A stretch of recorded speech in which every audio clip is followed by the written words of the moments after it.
Then the 7 angels who had 7 trumpets prepared to sound them. The first angel sounded his trumpet, and there came a hail of fire mixed with blood, and it was hurled down on the earth. A third of the earth was burned up. A third of the trees were burned up, and all the green grass was burned up. The second angel sounded his trumpet, and something like a huge mountain, all ablaze, was thrown into the sea. A third of the sea turned into blood. A third of living creatures in the sea died, and a third of the ships were destroyed. The third angel sounded his trumpet, and a great star, blazing like a torch, fell from the sky on a third of the rivers and on the springs of water. The name of the star is Wormwood. A third of the waters turned bitter, and many people died from the waters that had become bitter.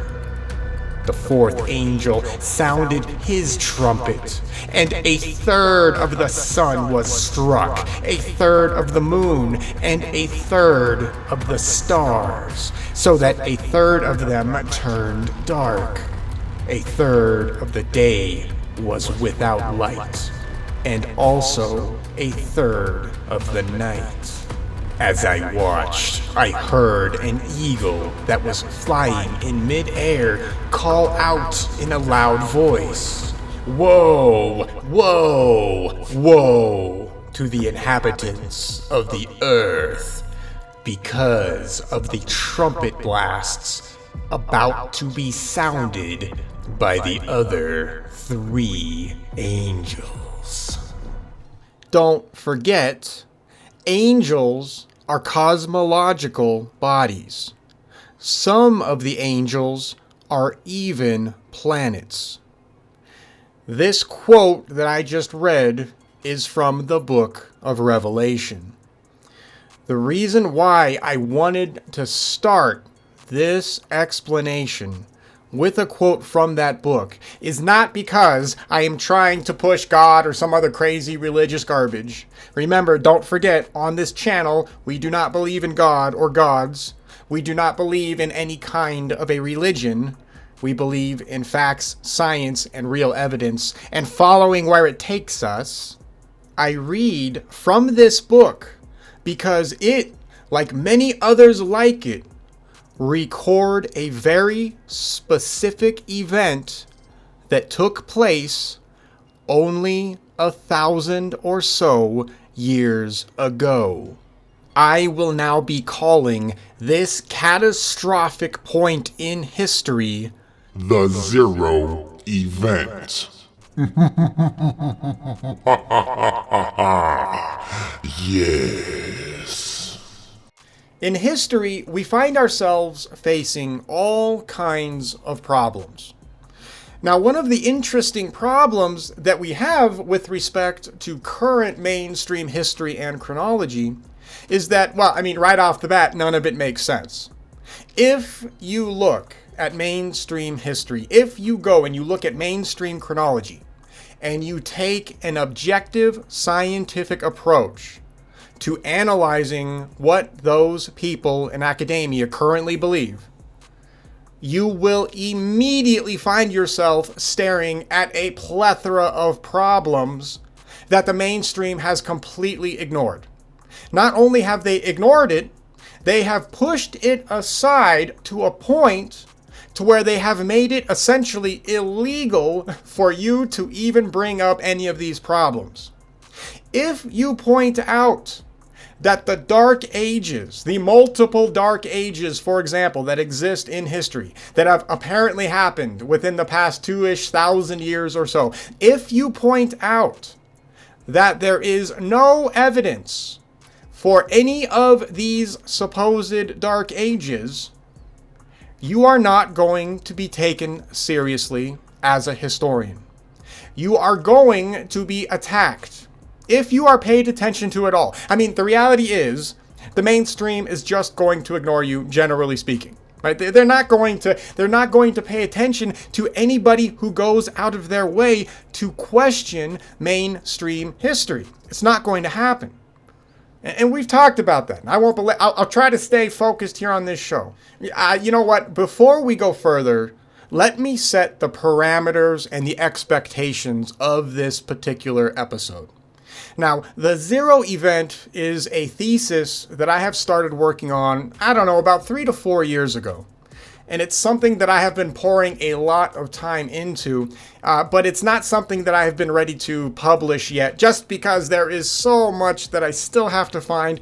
There's still so much more to figure out before I feel that I could officially present this in any kind of true academic sense, because it has to be completely solid.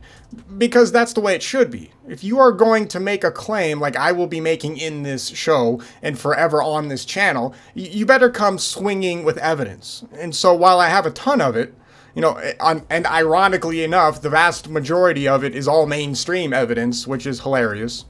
But I want to make sure everything is solid. However, on this channel, I do want to start incorporating the Zero event thesis into all of my other shows, because if we don't do this, chronology is not going to make sense and we are not going to move forward.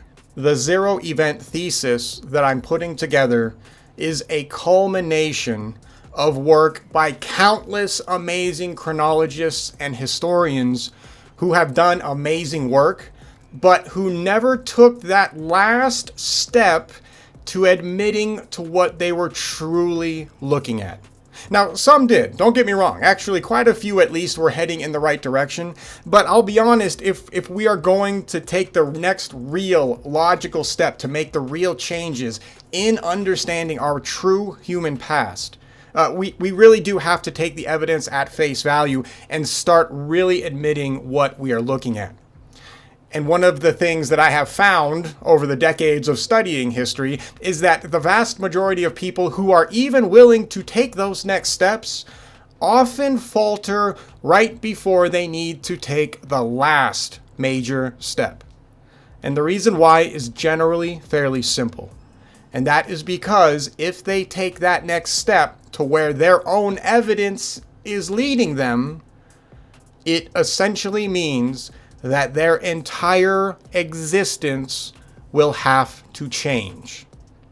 And humans are generally not favorable to change. It's a psychological problem that humans, for one reason or another, suffer from. So what we will be doing with the Zero event thesis is we will be taking that next step. And I am going to be integrating it in all of these shows going forward. So I figured I might as well actually break down some of the main points really fast so that everybody is on the same page with me when I mention this particular time period and the fallout that comes afterwards. Now, this will be an informal talk. This is just a way for me to really quickly kind of get some of the basics out there to you guys so that, hell, even you guys can start, maybe figuring out other stuff relative to this particular conclusion.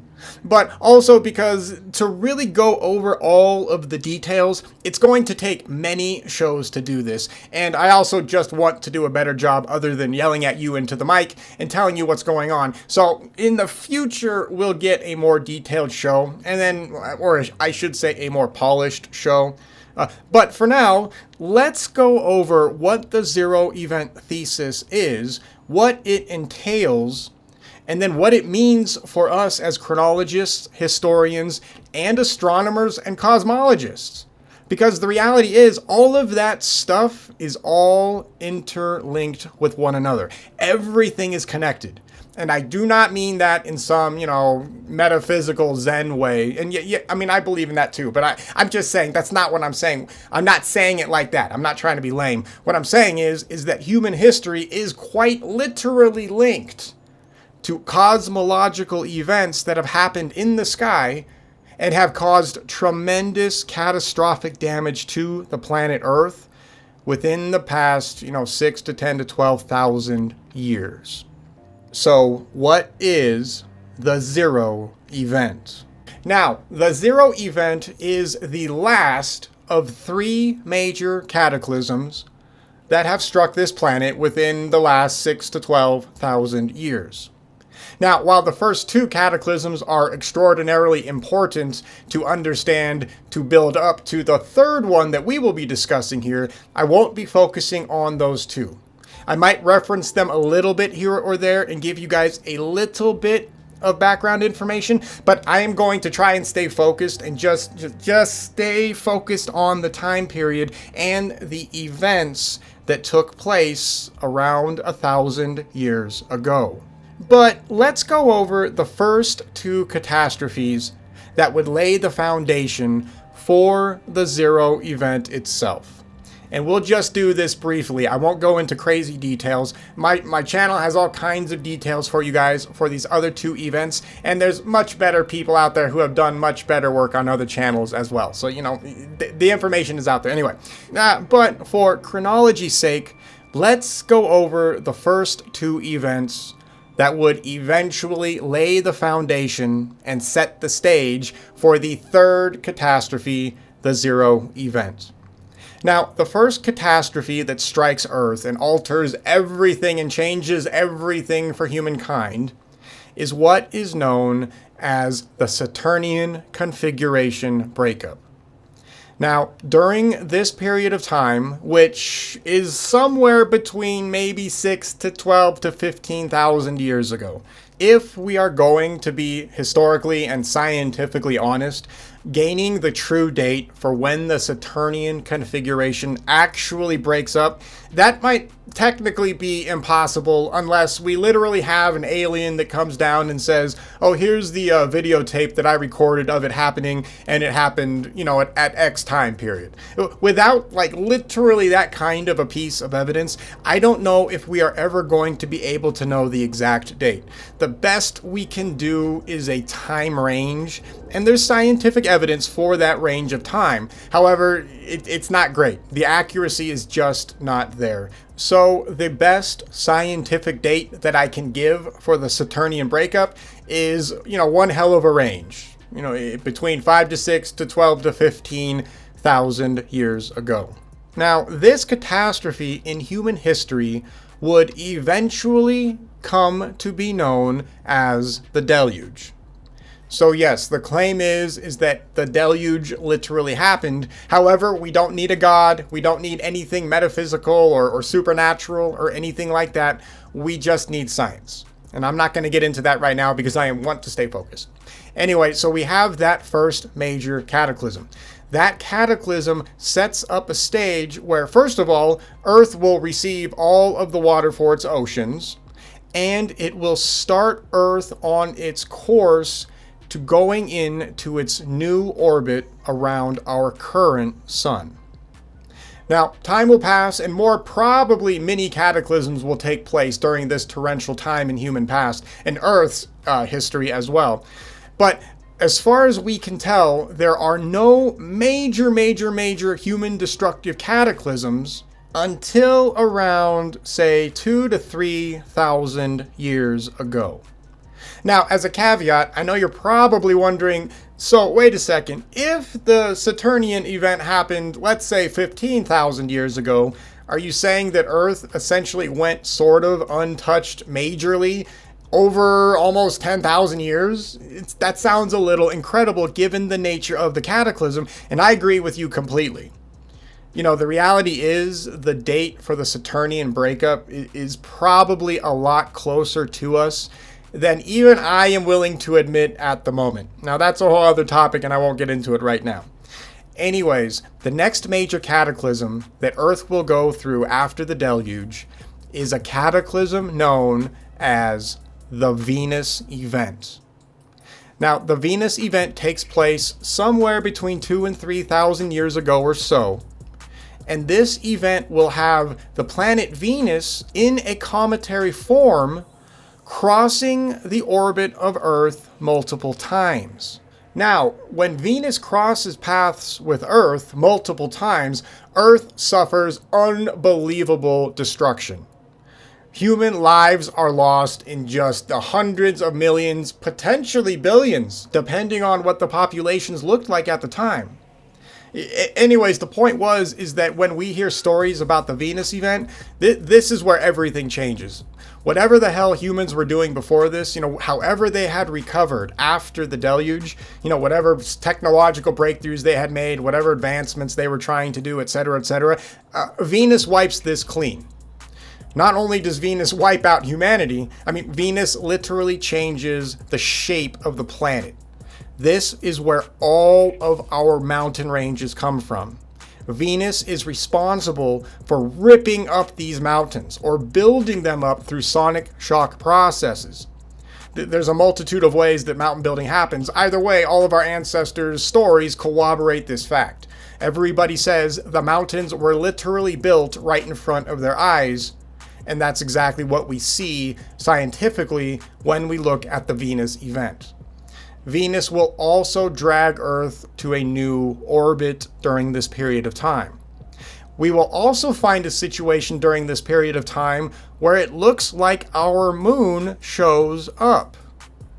It seems that we did not have our current moon before this event. So yes, the claim is our moon is only in its current orbit, and it only started in its current orbit about 3,000 years ago.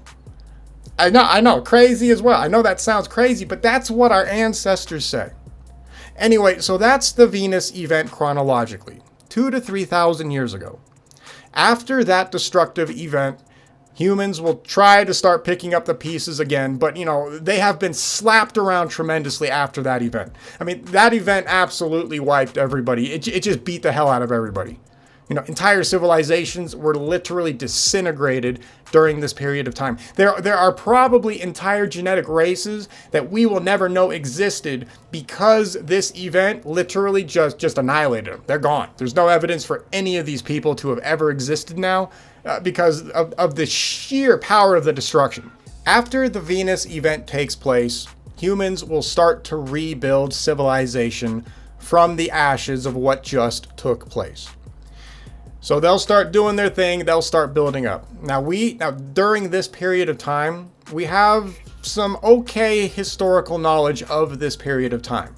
We do have historical references to Venus and this event. We do have a lot of that history. So at least some of it survived that event, and some of it will be transmitted down the centuries to us today. But here's the problem.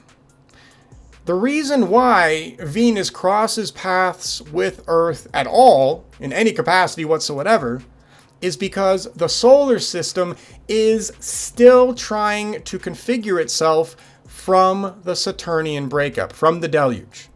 We have planetary bodies flying around everywhere. And of course, all these planetary bodies are not being guided by gravity. They are being guided by electromagnetism. They are being guided by Birkeland currents. So what's happening is that you have all these planetary bodies swirling around, circling each other, zooming everywhere you can imagine, trying to find their electrical equilibrium. And this happens quickly. One of the things you have got to understand is that we do not need millions and billions of years for cosmological events to take place. You only need that kind of a time frame if you believe in the theory of uniformity, if you believe in modern astronomy. We have no reason to believe in any of that, and of course nowadays we know scientifically that we don't need to. The science has shown what Birkeland currents are doing. They're there. We discovered them. We can track them now. We can see them. You can even run experimentation with a Birkeland current if you want to set up that kind of a thing in your garage. You can do it. All of these things are testable. We do not need a gravity-dominated universe. So we have a situation to where you have all these planetary bodies flying around, crossing paths with each other, zapping each other with electricity. Think of a static shock zap, when you rub your feet on the carpet and try to touch something. that is happening or does happen here and there between the planetary bodies. Now, everything I just said is corroborated once again by all of our ancestors' histories. Remember, if you replace the word God with planet, suddenly all of human history starts to come into focus. Anyway, we have a solar system in chaos. Now, it has started to settle after the Venus event, and our ancestors report this. However, it is not clear like today. It's nowhere near like that. Because, of course, when we look at stories that are only, say, 1,500 to 1,000 years old, we find everybody still talking about the quote-unquote gods fighting in the sky. Or we find cosmological events still happening in the sky, events which no longer take place today. Our sky is nothing like the sky of 1,000 years ago. And this is corroborated by all of the histories that are told to us just 1,000 years ago. The reason why a lot of the stuff that I will discuss here is going to be hard to ingest is simply because of this fact.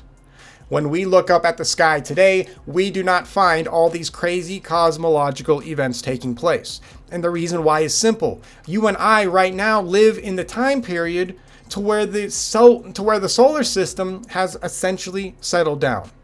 Now, it's not perfect. No one is going to claim that the solar system is 100% clockwork, and anybody who does is scientifically illiterate. That's a false claim. But for the most part, we are not worried about the moon crashing into us. We are not worried about Saturn doing something, right? Nobody cares about Mars. Nobody cares about Mercury doing anything. The reason why is because our solar system now is orderly. And that's actually a really important part to remember. Because we would expect this outcome to eventually show up if the Saturnian configuration was a real event. If that catastrophe actually took place, we would expect to see electromagnetism sort out all the planetary bodies over time in a relatively quick way. And that's exactly what has happened. So the time period we live in now is exactly the time period we would expect to exist. So don't forget that. Anyway, 1,000 years ago, the last major catastrophic event will hit Earth, and it will create the current environment that we live in today. Now, before we go further, we have to establish something, otherwise none of this is going to make all that much sense. The first thing that we have to realize when we look back at history, just general history, it's not even necessarily, it's not just the zero event that is affected by this, it's all of human history. We have to acknowledge that the mainstream chronology is completely fictional. It's a complete farce. Everything about the modern chronology is wrong. And I mean that in the truest sense. All of ancient Egyptian chronology, wrong. Ancient Rome, wrong. Ancient Greece, wrong. The way the Western societies have dated Mayan, Aztecs, etc., wrong. It's all wrong, and it's all scientifically provable wrong, and it has been proven wrong. And I've covered that on this channel, and many other chronologists have already proven this as well. So I will not belabor the point too much here, because we'll get into some of that for the zero event. However, it has to be known. You have to accept the reality that mainstream chronology is wrong. The reason why is because the dates I am going to start to give you are not going to line up with anything in the mainstream. Remember, the claim right now is the last catastrophic event that would change Earth in a catastrophic way, just as our ancestors claim, happened only 1,000 years ago. Now, to your average person, who generally believes in the theory of uniformity to one degree or another, that's going to be hard to swallow. Because if you go and you start to look at mainstream history, there was no real earth-changing catastrophic event. Ironically, you actually will find catastrophic events taking place. However, the mainstream will pull all of those events apart and make them seem like they are completely disassociated from one another. The mainstream makes sure that all of these catastrophic events, which are ironically there, I mean, you could find all these crazy events that even the mainstream will acknowledge happens, but they refuse to acknowledge that they all happened simultaneously. The evidence, the scientific evidence, shows that it happened simultaneously. The mainstream chronology cannot allow this. And it's funny, the reason why the chronology can't allow this is because of the theory of uniformity. You cannot have that many catastrophic events taking place on Earth at the same time. Because what that means is that catastrophism actually plays a real role in human history and in essentially everything else. And modern academics, they can't have that. Modern academia refuses to acknowledge catastrophism. Modern academia does not want to admit that the evidence that they are looking at proves that an entirely different situation happened in our past and would shape the way we live today.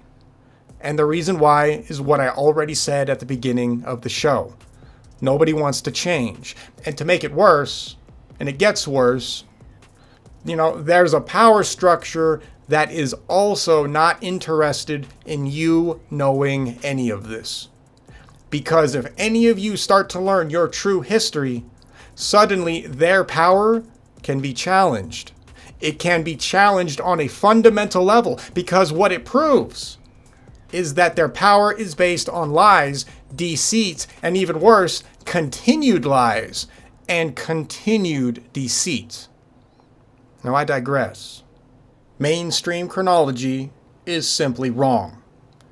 Once you understand that fact, an entire new world of history will open up to you, and something like the zero event will now make infinitely more sense.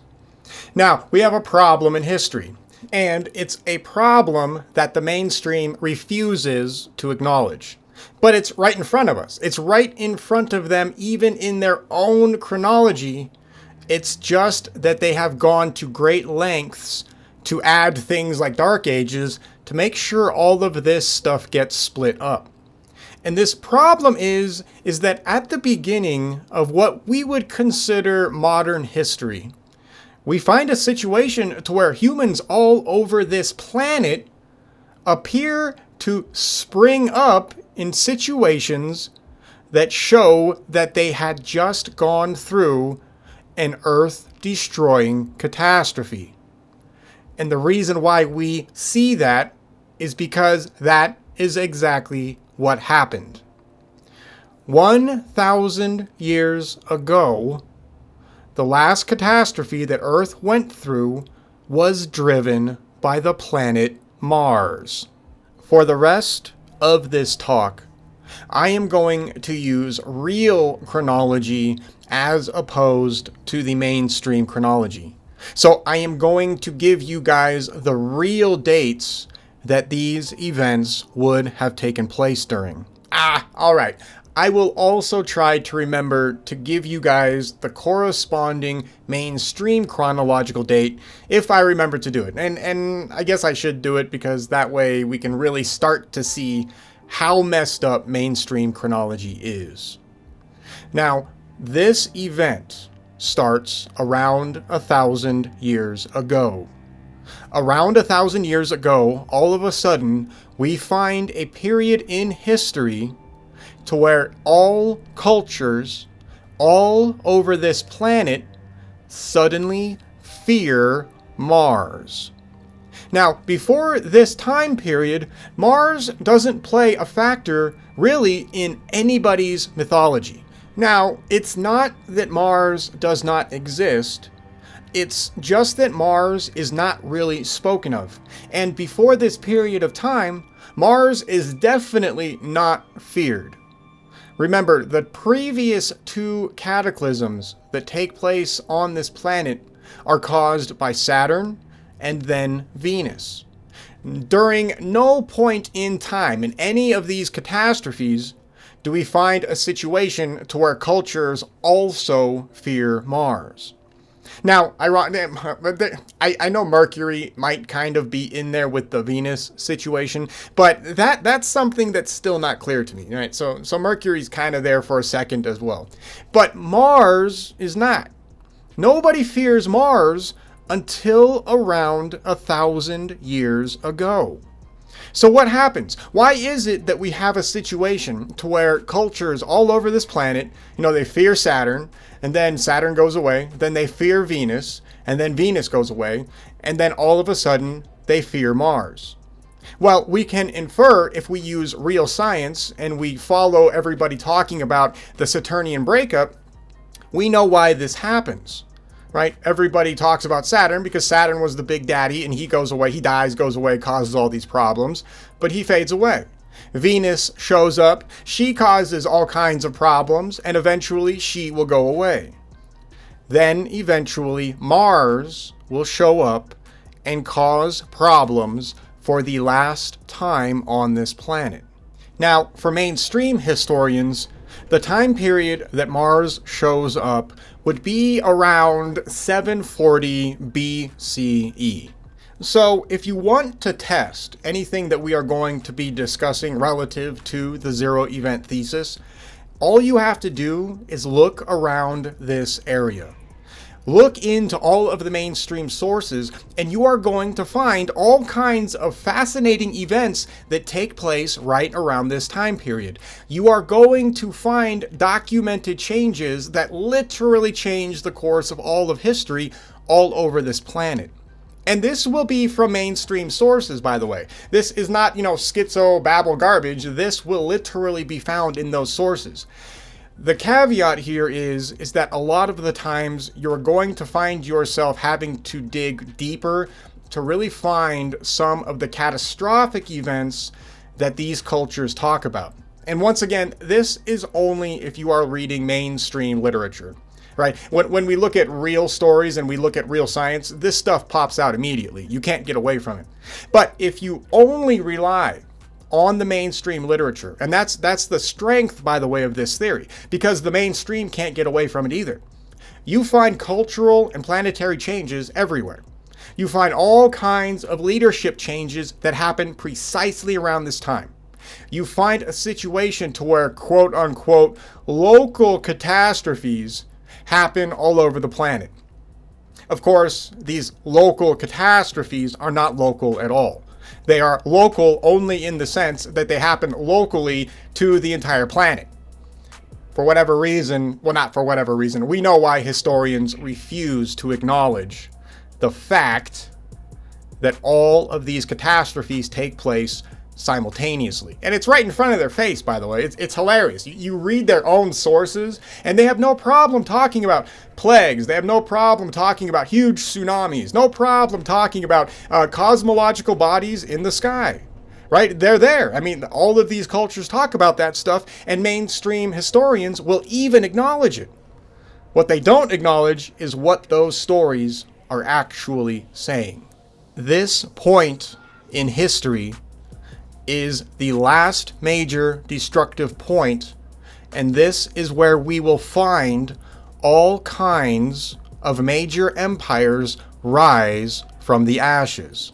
And I have a really good suspicion that there are people on this planet who are well aware of this fact, and they have actually encoded this information for themselves and their disciples right in front of our faces. Now, I'm not going to get into any of that here on that show, and I know that might sound a little schizo, but the evidence is what it is. So what exactly happens during the zero event? I just want to give a broad outline. I know, we're after 30 minutes, and we've barely said anything about it. So here are the main bullet points for the zero event. The story goes like this. 1,000 years ago, the solar system was still trying to sort itself out from the Saturnian configuration breakup. While this happens quickly, it does not happen overnight. It does take thousands of years, and once again, I can't give you the exact time frame of when this started and when it finally ended. Well, I guess we can kind of say when it ended. It appears to have finally settled down about 800 to 700 years ago, maybe even 600 years ago. Now, if that sounds really close to our time period, don't worry. The science is there, and we will cover that in a later show. But 1,000 years ago, the solar system was in the last stages of organizing itself into generally what we see today. All right, it was almost there. But there was one more surprise for Earth. Now, one of the crazier things that historians and astronomers as well don't really think about all that much, or at least don't take seriously, is the fact that for whatever reason, cultures all over this planet obsessively track the stars. They are obsessed with watching the sky. And I mean that in the truest sense. They are obsessed. There are literally entire religions, cults. The governments are run by what's going on up in the sky. Now, if the sky was the same as today, would you really expect that to happen? I mean, are there any governments in today's day and age that have any kind of a soothsayer or a seer or an astronomer or an astrologer that completely dominates decisions made by that particular government? No, not at all. And the reason why is simple. Nothing is happening up in space. You look up in space and nothing's going on. There's no reason to care about it outside of if you enjoy astrology, fine, whatever. You can go watch, planets line up or whatever. But your average person does not care. Nobody cares. And the reason why nobody cares is because there's no reason to care. So why is it that even just 1,000 years ago, our ancestors were obsessed with still tracking the sky? Right? They've been obsessed with it for millennia, even before that as well. And of course, we know why. You only waste time tracking something like that if something is happening, if there is a reason to do it. You only have an astrologer or a seer that you base your decisions on because they are watching something that has potential to ruin your plans. And that is exactly what goes on throughout history.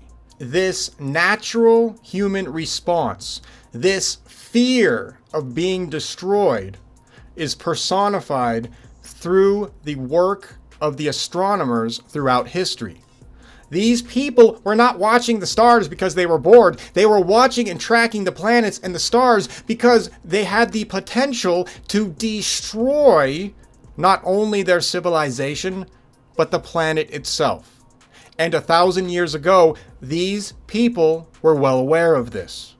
Because, of course, their ancestors had already gone through hell and back with things like the deluge and the Venus event. And also, don't forget, in between all of these three major events, there's going to be a ton of mini catastrophic events as well. It's not just the deluge happens and then there's nothing. It's not then, Venus shows up, does its thing, and then there's nothing. There's fallout in between each of these events. So between the Venus event and the Zero event, the people of Earth would already be used to having to deal with cosmological occurrences. Now, the cosmological occurrences weren't insane, but they were there. The night sky was still different for them. Seeing meteors fly through the sky was probably a normal thing, right? You have all kinds of people talking about floating stones in the sky. What is that? Well, that's an asteroid, right? That's a meteor. These people probably quite literally got to watch meteors float by Earth. They didn't do any damage, not all the time, but they would have seen more space debris because there would have been more space debris back in the day. So they would have seen this stuff. They were well aware, for practical reasons, that space was scary, right? Space is destructive, and they knew that. A lot of them may have even had first-hand experience, perhaps with a meteor shower, perhaps with some kind of disturbance with a comet or something, a minor comet. These are things that are described all throughout history, and leading up to the zero event, we find the exact same problem. Now, leading up to the zero event, we also find one other huge aspect that everybody starts to fear, and that is the planet Mars, the god of war, is approaching. Now, of course, at this point in time, all you have to do is look for any kind of story that deals with the god of war, and you will find the zero event information. This will be one of the ways that we are able to identify the true date of when this planet shows up, of when this god shows up in a particular culture's religion. And I'm just going to say religion, or in their history. Once you find a culture that suddenly starts to talk about Mars being the god of war, that is going to be a period in time that you can relate that culture to the zero event. Now, the reason why I say that is because if you go further back, if you go back in time and you look at the Venus event, you will find that Venus is also sometimes called the god of war during her rampage, right? She shows up, destroys the planet. People, everybody, she's the god of war. She brings, pestilence, disease, blah, blah, blah, all of that stuff. We have to make sure that we can differentiate between these two planetary bodies in history. So just be careful with that. So, for example, the North American Indians, they call the planet Mars Scarface. Scarface does not show up until this period in time. They don't have a story about Scarface until about 1,000 years ago. Now, of course, this lines up perfectly with all the other chronological discoveries with respect to the migrations that we now know about dealing with those various peoples. Right? This is how it's all connected. As a side note, why do the North American Indian tribes call Mars Scarface? Well, because Mars has a giant scar on the front surface of the planet, doesn't it? How the hell did North American Indian tribes know that Mars had Valles Marineris? It's a legit question, and it's a legit problem for historians. They don't have an answer for this. They didn't have telescopes. The reason why they are able to call Mars Scarface is simple. It is because they saw Mars up close. They saw Valles Marineris. That is how close Mars will come to Earth during this period of time. Now let's get into what Mars does to Earth and how Mars will set the stage for all of history going forward, for what we essentially know now as modern history. Now, from a religious perspective, you can kind of use the 0 AD situation, and I do believe there are, I'll just say, mystery schools for now, who are well aware of this event, and they set the clock of a 0 AD situation to this event, and potentially encoded this for future generations of their organizations to be able to learn the true history about what happened to this planet while hiding it right in front of everybody. That these people are probably well aware of the real chronology. Not probably, I guarantee it. They know 100% the real chronology. Hey, one of you guys needs to contact me. I want real dates. But this is where that 0 AD situation comes from. Mars essentially will set the Earth up for how we live today. Now, what do I mean by that? Well, let's look at planet Earth really quick. Let's look at our situation. The first thing we need to understand when we look at planet Earth is that planet Earth is far from a fantastic place for life to flourish. If we take a step back and we look at Earth objectively, if we look at the terrain, we look at the geography, we look at the geology, we look at the civilizations, the placement of where humans can live and where they cannot live, and where they apparently used to be able to live, we find a planet that is essentially a graveyard of civilizations. It is a geological mess. It is a planet that is scarred. It is a planet that is twisted. It is a planet that has gone through tremendous cataclysms, tremendous stress. Now, of course, our ancestors describe all of this. So we should expect to see what we see, and sure enough, it's right there. This is another aspect that really goes a long way into proving all of the stuff that our ancestors recorded. They talk about Earth going through all of this stuff. They talk about a time on Earth where there were no mountains, and now there are mountains. They talk about how they showed up. They talk about where these scars come from. They talk about how entire lands were moved from one area to another. When we look at Earth objectively, this is exactly the kind of situation that we find. For the civilizations that survived or rebuilt, or the people that came together after the Venus event, the zero event, the arrival of Mars, will be the death knell for most of them. But it will not happen the same way that Venus destroyed the populations of Earth 1,000+ years before. Instead, we will find a completely different kind of catastrophe. And this is going to also be something that's extremely important to remember. All three of these catastrophes are completely different. And to make matters even worse, the preceding catastrophes will erase all kinds of evidence for the preceding one. So it can get messy. I get that, and I acknowledge that, and that's one of our problems. When Mars shows up, we find planet Earth is a rather temperate area to live in. We find that life is flourishing. We find that civilizations have done a good job of rebuilding after the Venus event. Animal populations have exploded. The planet, for some weird reason, now has a moon, and this moon has ushered in a perfect 360-day calendar. All civilizations that had a calendar during this period of time record this exact situation. Earth, after the Venus event, did a great job recovering. And it's a really weird situation, because after all that chaotic mess, we find the Earth is generally well balanced because of the arrival of the moon. We find Earth's orbit has found this weird, nice 360-day rotation around the sun, or orbit around the sun. And we find civilizations and humans starting to rebuild, or have already rebuilt at this point in time. And they're flourishing. We know for a fact that only 1,000 years ago, there were areas on this planet that are now considered desolate wastelands, which played host to marvelous civilization, to life.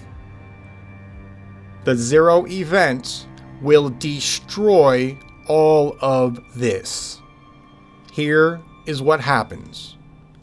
When Mars begins to approach the planet, the first thing that we have to understand is that Mars is not just a dot in the sky. We have every reason to believe that the planet was visible at least as large as the moon is visible today.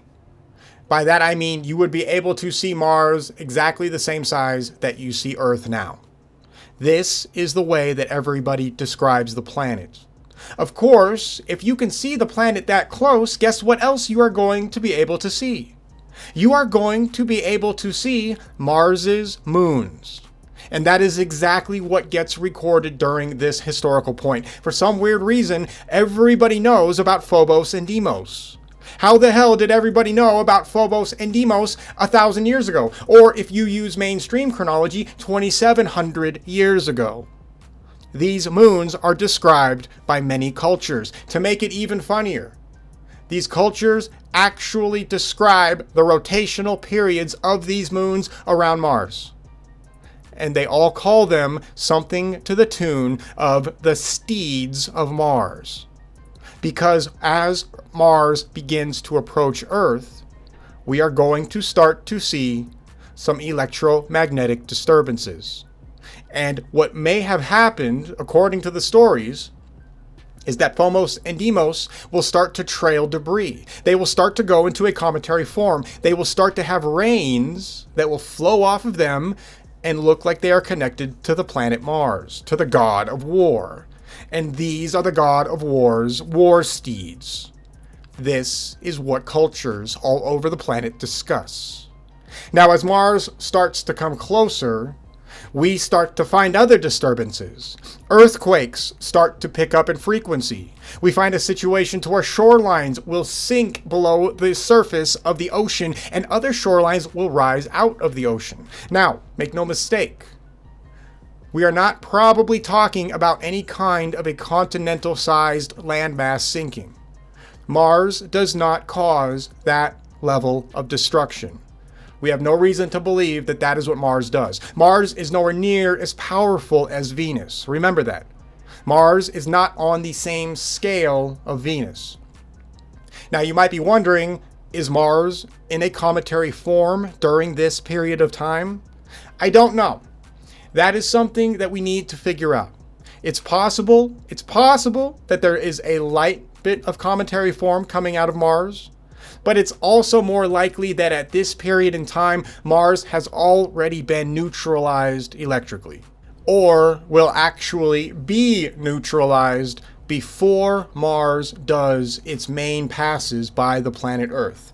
Either way, the vast majority of the evidence seems to show that Mars will not have the same kind of an electrical effect that the Venus event had on Earth. As Mars begins to approach, we will find all kinds of cosmological events taking place, but on a smaller scale. We have a debris trail that seems to follow Mars as well, and some of this debris will start to impact Earth. During this time period, we find cultures all over this planet that start to talk about rocks falling down from the sky. Is it possible that Mars had a debris trail from all of the other catastrophes that it went through, and then Earth would be affected by this cloud of debris? Yes, it's completely possible, and if you're wondering where all of Mars's debris has gone, this would have been one of those areas that it was cleaned up on.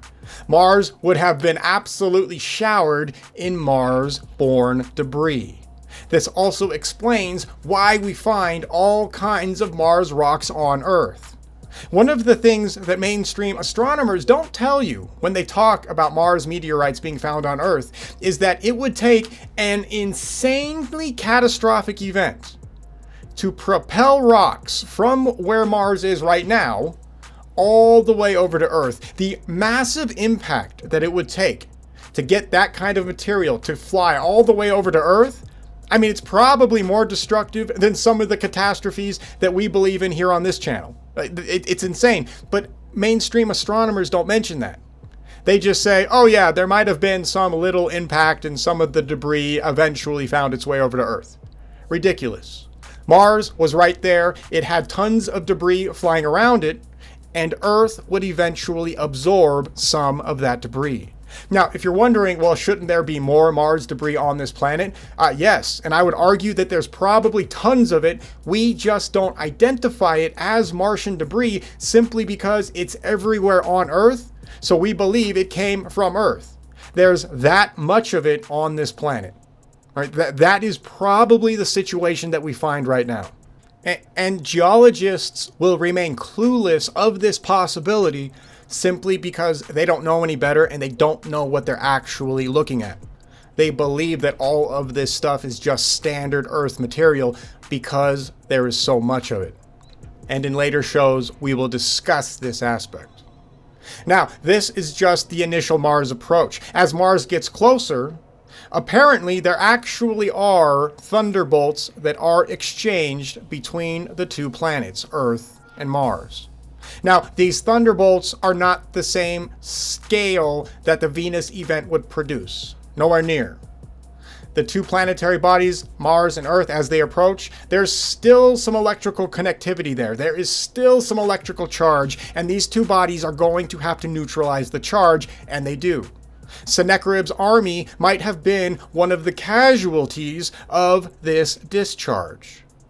And we will cover them later as well. But in history, it's odd. We find all of these weird situations to where entire armies are wiped out overnight in the blink of an eye.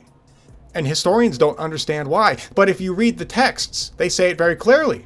Fire from the sky destroys the army.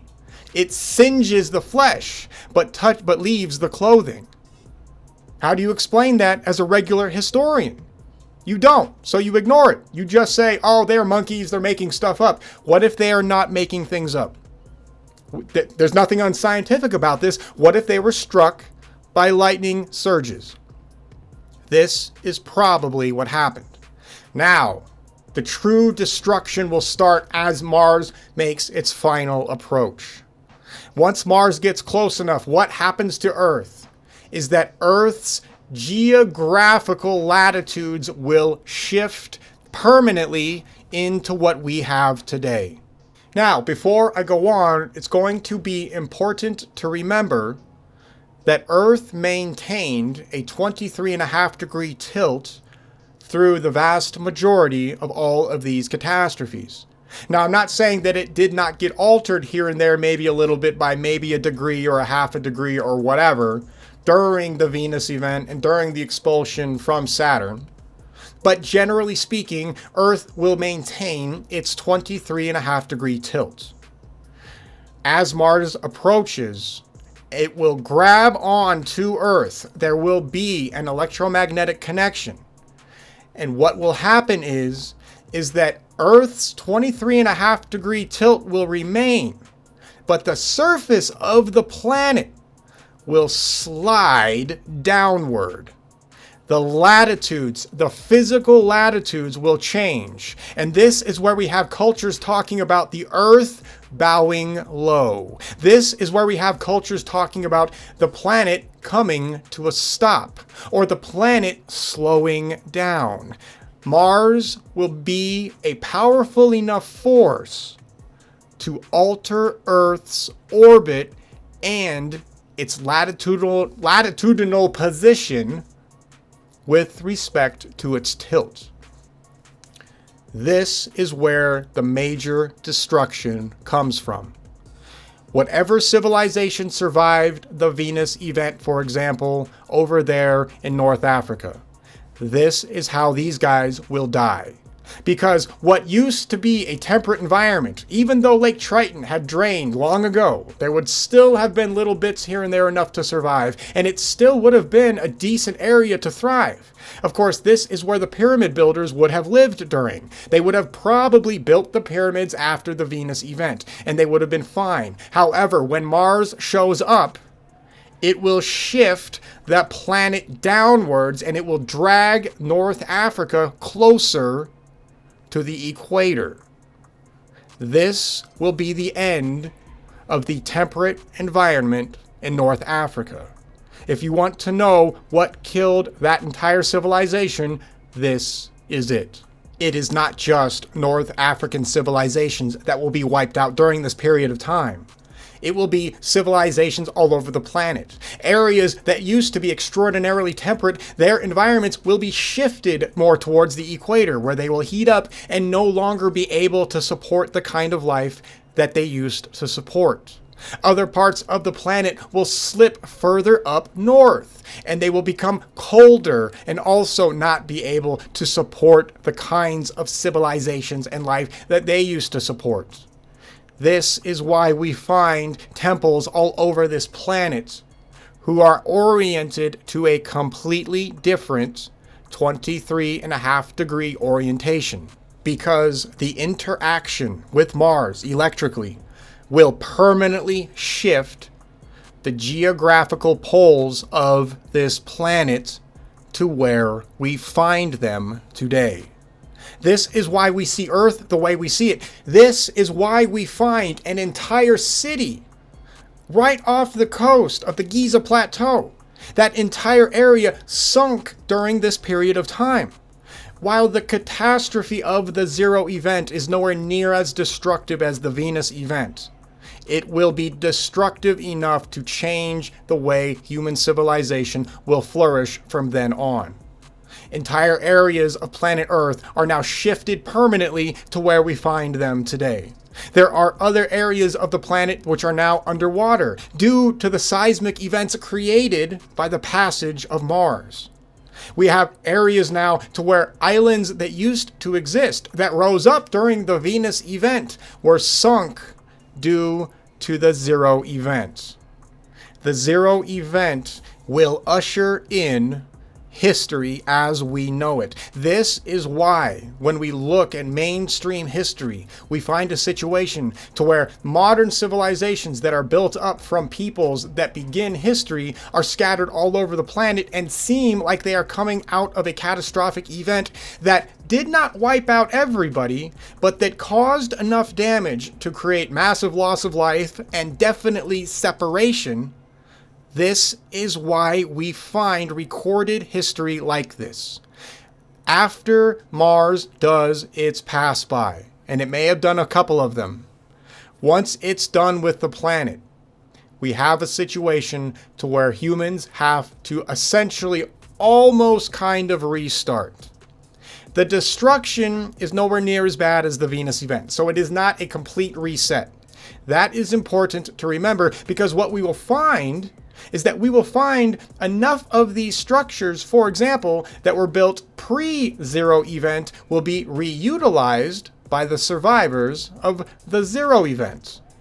This is why we will find a situation, for example, over there in Egypt. We have a whole weird hieroglyphic pictorial written language over there that does not really seem to make sense if you try to give them credit for building something as amazing as the pyramids. And that's because the people who did the hieroglyphs did not build the pyramids.